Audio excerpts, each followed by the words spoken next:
এই national curriculum framework, সেখানে elementary এডুকেশনের উপর কী কী জোর দেওয়া হয়েছে? সেখানে এলিমেন্টারি এডুকেশনের উপর মূলত শিশুর সর্বাঙ্গীন বিকাশের উপর জোর দেওয়া হয়েছে, ভারমুক্ত শিখনের উপর জোর দেওয়া হয়েছে, জয়ফুল লার্নিংয়ের উপর জোর দেওয়া হয়েছে, অ্যাক্টিভিটি বেসড লার্নিংয়ের উপর জোর দেওয়া হয়েছে। আচ্ছা, তোমরা তো দেখছি সবাই সোয়েটার পরে এসছো, তার মানে কি আমাদের খুব ঠান্ডা লাগছে, তাই না? হ্যাঁ, ঠান্ডা তো লাগছেই।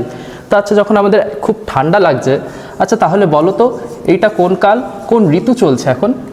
হ্যাঁ, ঠিক বলেছো, এখন শীতকাল চলছে। আচ্ছা, শীতকাল তো চলছে, কিন্তু শীতকে আমরা ইংরেজিতে কি বলি? আমরা তো বাংলায় শীতকাল বলি, তাহলে ইংরেজিতে শীতের ইংরেজি কি? হ্যাঁ, এটা ঠিক বলেছো, শীতকে আমরা ইংরেজিতে উইন্টার বলে থাকি। বেশ, শীতকালে তো আমরা বিভিন্ন জায়গায় ঘুরতে যাই। আচ্ছা, তোমরা কোথাও গেছো ঘুরতে? হ্যাঁ হ্যাঁ, বলো কোথায় গেছো?